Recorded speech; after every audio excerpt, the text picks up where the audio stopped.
रामकृष्ण हरी. श्री तुकाराम महाराज गाथा भाष्य अभंग 318. आशाबद्ध वक्ता धाक श्रोतयाच्या चित्ता, गातो तेची नाही ठावे, तोंडवासी काही द्यावे. झाले लोभाचे मांजर, पोटभरी दारोदार, वाया गेले ते भजन, उभयता लोभी मन. बहिर्मुखे एके ठाई, तैसे झाले तया दोही, माप आणि गोणी, तुका म्हणे रीती दोन्ही.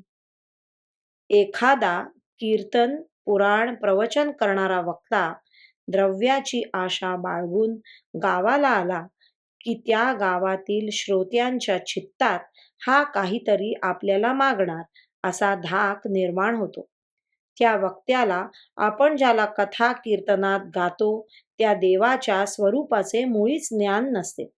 सांगण्याच्या आवेशात तोंड वाचतो आणि आपले वक्तृत्व पाहून लोकांनी काहीतरी द्यावे ही त्याची इच्छा असते, किंवा मला काहीतरी द्या असे म्हणून ज्याच्या त्याच्याजवळ तोंड पसरीत असतो.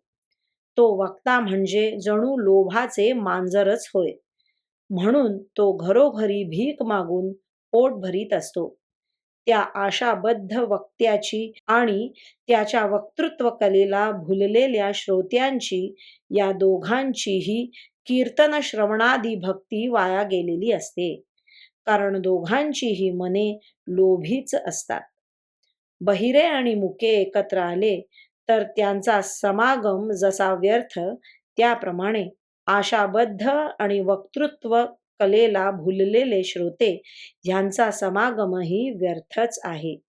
तुकाराम महाराज म्हणतात, गोणीतील धान्य मापाने बाहेर काढल्यावर माप आणि गोणी दोन्ही रिकामीच होतात. तसे आशाबद्ध वक्ते आणि वक्तृत्व लोभी श्रोते हे दोघेही भक्तीच्या नावाने रिकामेच असतात. रामकृष्ण हरी. श्री कृष्ण अर्पणमस्तु.